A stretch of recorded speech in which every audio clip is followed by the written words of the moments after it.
Olá, muito bom dia. Estamos no ar com mais uma edição do programa Poder e Negócios. Hoje, há uma semana das eleições, a gente conversa aqui no estúdio com o desembargador Frederico Neves, presidente do Tribunal Regional Eleitoral de Pernambuco. Alguém que tem uma missão árdua nesse período de eleições tão polarizadas, presidente, e também em meio a fake news, em meio a uma pandemia. Muito bom dia para o senhor, obrigada por estar aqui. Muito bom. Uma eleição bem difícil, né? Dificílima. Eu quero agradecer o convite, é uma grande oportunidade para estar falando para o povo de Pernambuco num momento de dificuldades. Eu digo que é um momento de dificuldades acrescidas, porque preparar e organizar eleições municipais já é um exercício de dificuldade. Agora, preparar e organizar eleições municipais em tempos de pandemia é uma dificuldade acrescida. É muito difícil, porque nós precisamos enfrentar a necessidade de convocação de quase 85 mil mesários para trabalhar neste tempo. Nós precisamos distribuir os equipamentos de proteção individual para todos aqueles que irão trabalhar no dia 15 de novembro, de forma que esse serviço, esse trabalho de logística, de recebimento desse material e de distribuição, aliás, de acondicionamento desse material primeiro e depois de distribuição entre os 18 polos que nós temos no estado de Pernambuco. Não é fácil, é muito difícil. Nós temos em Pernambuco 184 zonas eleitorais, 18.770 sessões eleitorais. Nós trabalhamos com algo em torno de 21 mil urnas para preparar essas urnas. Iniciamos há poucos dias exatamente o trabalho de preparação das urnas, que é um trabalho absolutamente indispensável, porque a gente vai introduzir na urna todos os dados dos eleitores daquela sessão, dos candidatos, os nomes, os números, a indicação dos partidos, das coligações. Tudo isso é um trabalho muito importante, não é? Muito importante, mas muito difícil ao mesmo tempo, em tempos de tantas coisas ruins que têm acontecido, viu? Isso é uma grande realidade.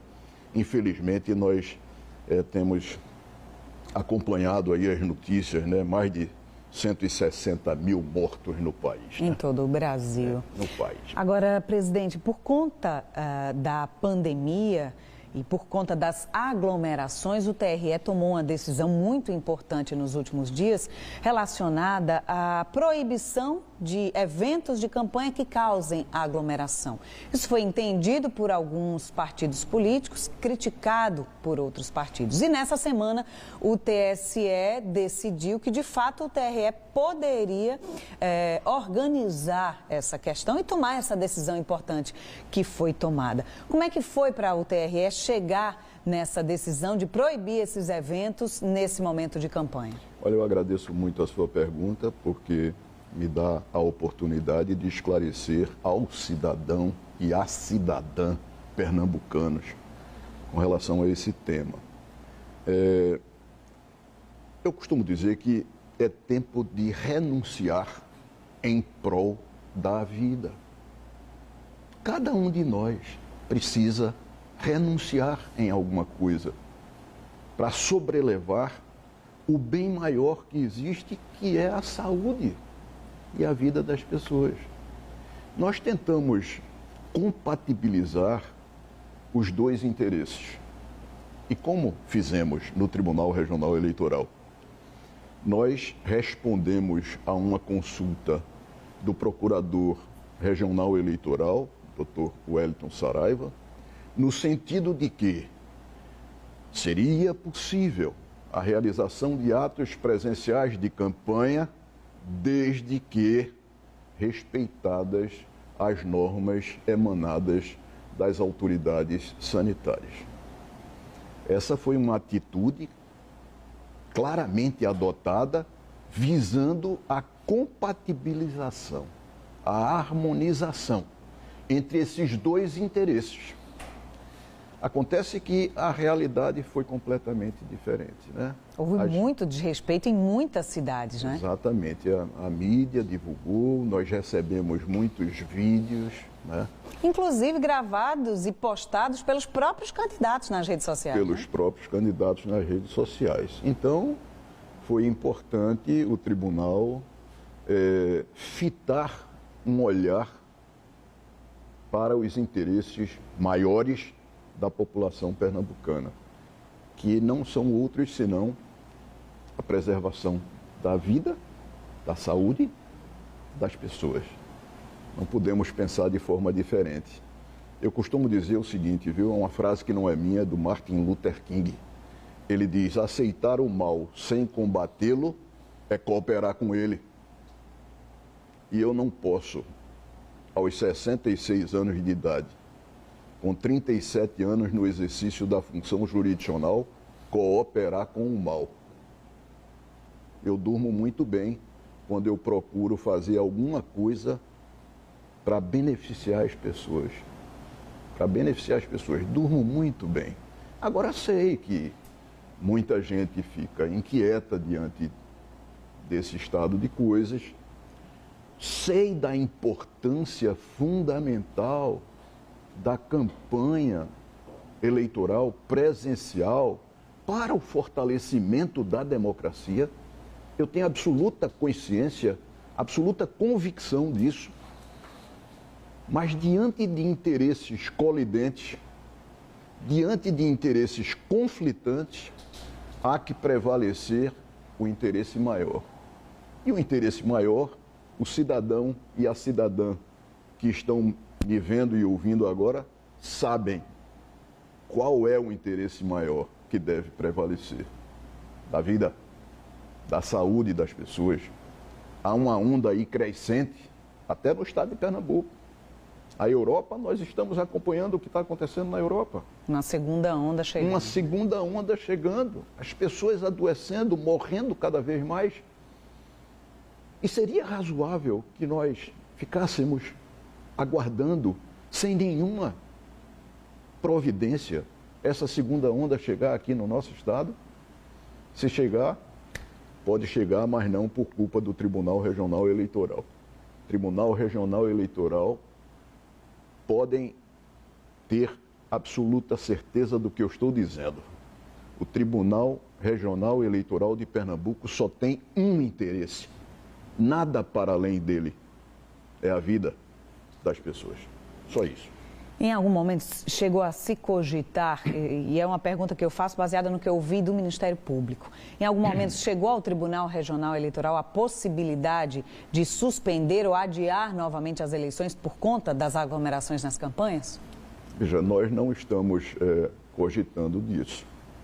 Nós estamos alimentando a esperança, a expectativa de que realizaremos as eleições no dia 15 de novembro. Não é? Essa é a nossa expectativa. Agora, pensamos em prevenir. Pensamos em prevenir.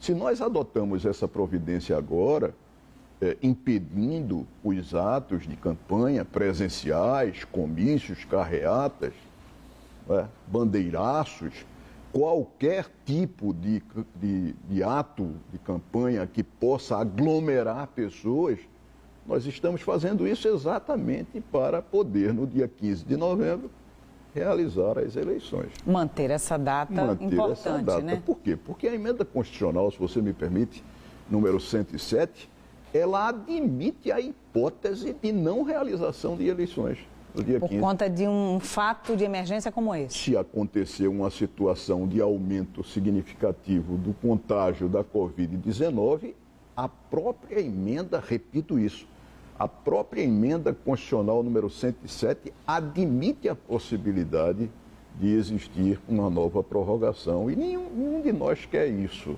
Nenhum de nós deseja isso.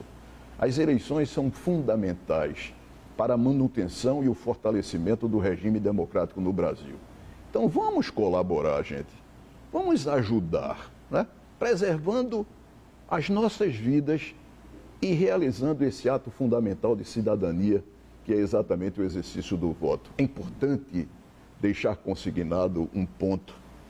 É que o cidadão pode estar temeroso, ainda não sabe se deve ir votar no dia 15 para se preservar.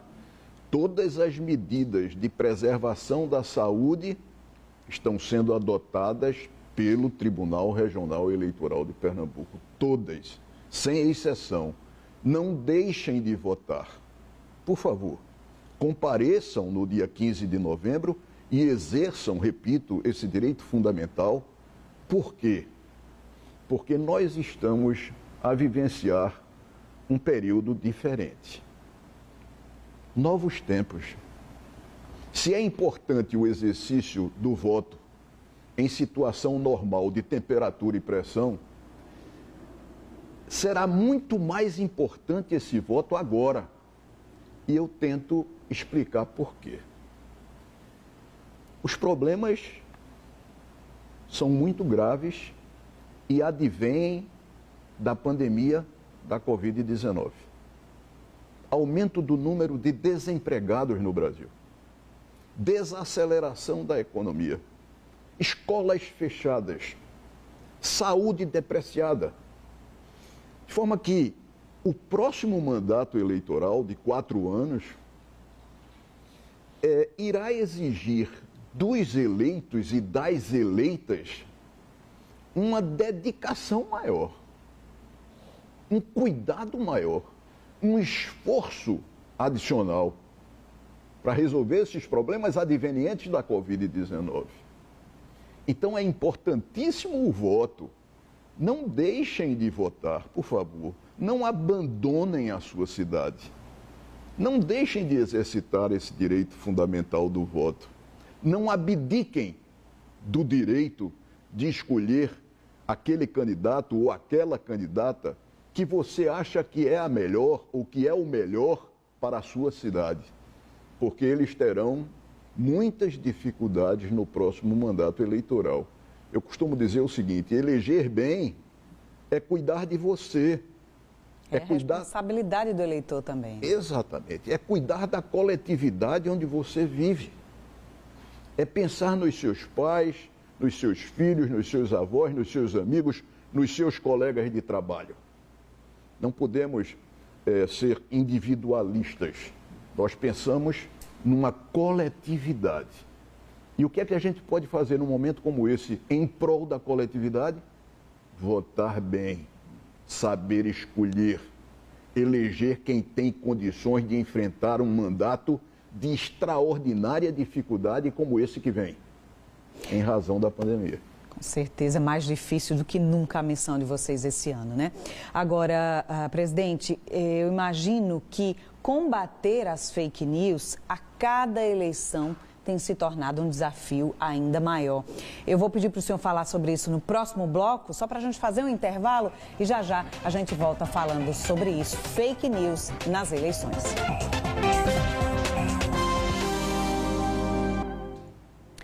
Estamos de volta com o programa Poder e Negócios. Hoje a gente está recebendo aqui no estúdio o presidente do Tribunal Regional Eleitoral de Pernambuco, o desembargador Frederico Neves.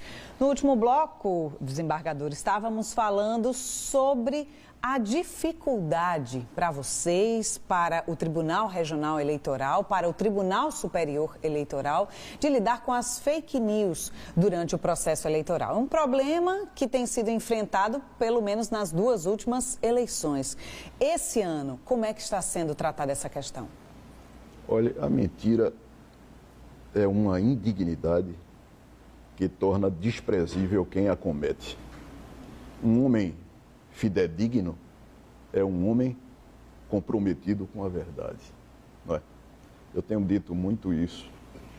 Fake news é um problema muito sério que está sendo enfrentado hoje, já vem sendo enfrentado desde as eleições passadas, no Brasil e no mundo. Em outros países, né? Como Índia, Estados Unidos. É um problema muito sério porque não depende exclusivamente da justiça eleitoral.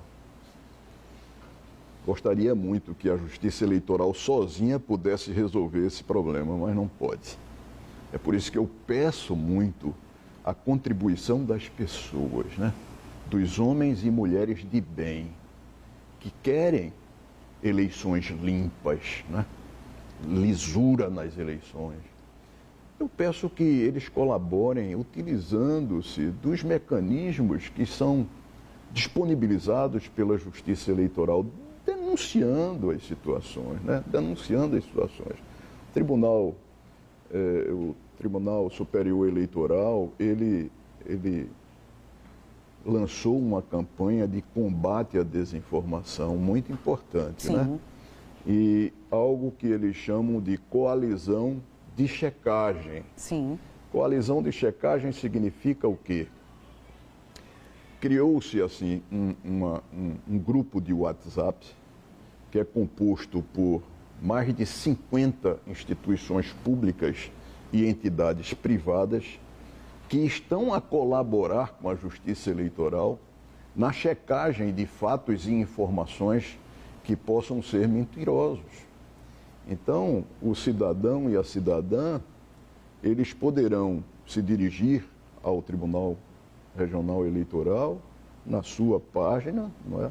Tem o Pardal, um sistema que é conhecidíssimo de todos, e eles poderão denunciar esse tipo de coisa, porque nós teremos um caminho a ser trilhado visando a identificação de possíveis irregularidades, chamando a atenção para aqueles que pretendam cometer algum deslize nesse campo, que é possível não apenas assegurar direito de resposta ao candidato vítima de uma acusação mentirosa, desleal, que possa atingir a sua reputação, a sua honra, mas mais do que isso, a mentira poderá ocasionar uma reparação patrimonial, direito a uma indenização patrimonial, e também o direito da vítima de obter uma sentença condenatória no âmbito criminal. Agora, é muito difícil de levantar provas, não é? Porque quando um candidato se sente injustiçado ou difamado em alguma reportagem na imprensa, por exemplo, o veículo de imprensa é obrigado a dar o direito de resposta, a justiça, inclusive, obriga isso. Mas num grupo de WhatsApp, como que o candidato consegue provar, por exemplo, que foi caluniado? Esse é um grande desafio, É né? um grande desafio, mas há caminho para isso, sabe? Há caminho para isso.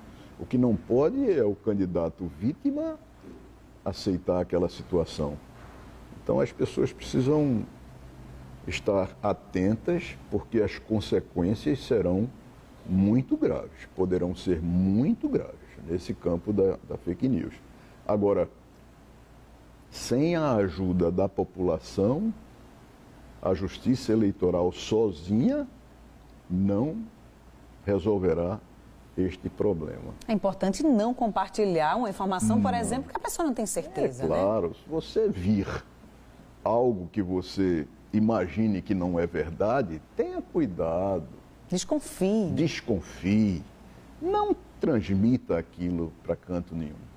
Mas o que eu queria, aproveitando essa sua pergunta, que é fundamental para mim, enquanto presidente do Tribunal Regional Eleitoral, é exatamente dizer que nós somos defensores do direito da liberdade de expressão. Isso é um direito previsto na Constituição da República, absolutamente fundamental em qualquer regime democrático. Não se pode, todavia, absolutizar esse direito. Esse direito não é um direito absoluto.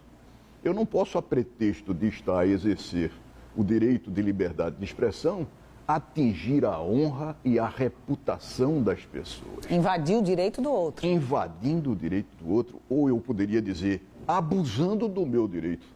No momento em que eu abuso do meu direito, eu atinjo o direito das pessoas, né?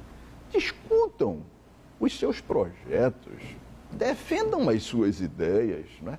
Isso é fundamental nesse momento. Dentro das regras do jogo, mas né? Respeitando as pessoas. O que o Brasil precisa é de respeito às pessoas, né? As pessoas não podem ser desmoralizadas, desrespeitadas sob nenhum pretexto, sob nenhum argumento, né?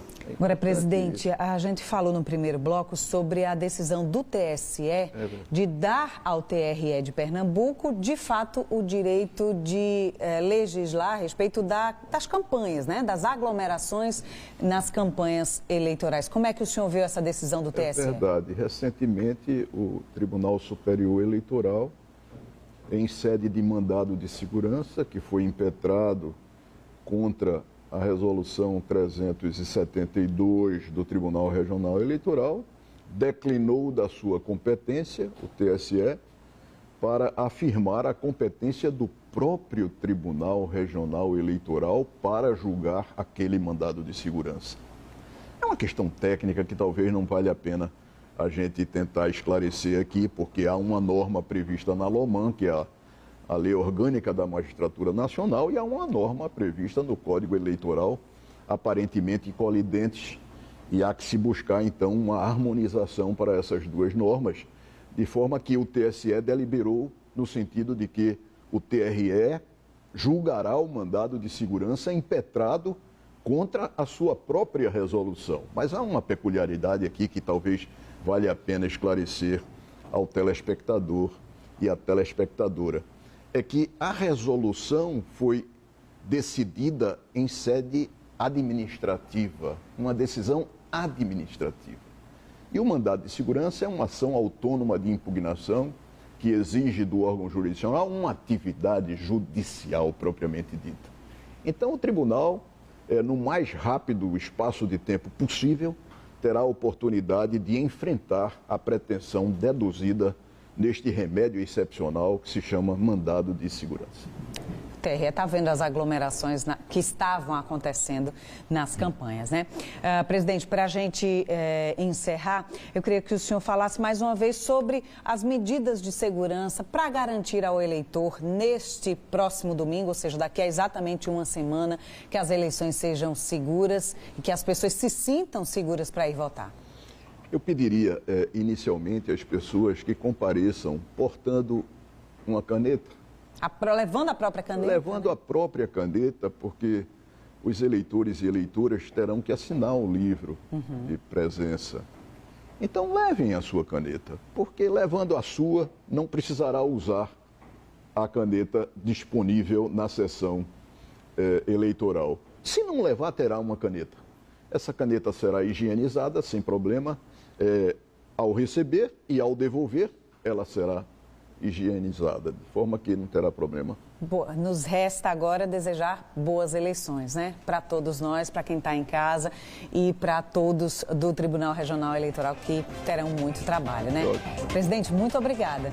Eu agradeço muito a oportunidade por falar no seu programa, de muita audiência, poder esclarecer alguns pontos para os eleitores pernambucanos e desejar a todos umas eleições tranquilas, seguras, não é?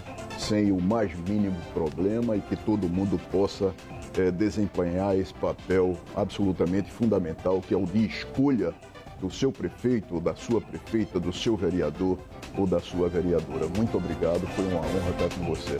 Obrigada, um bom dia para o senhor. Bom dia. A gente vai ficando por aqui, lembrando que no próximo domingo não teremos a exibição do programa Poder e Negócios, porque estaremos numa cobertura especial das eleições municipais em todo o estado. Para você, um ótimo domingo, a gente volta a se encontrar no outro domingo, dia 22 de novembro. Até lá.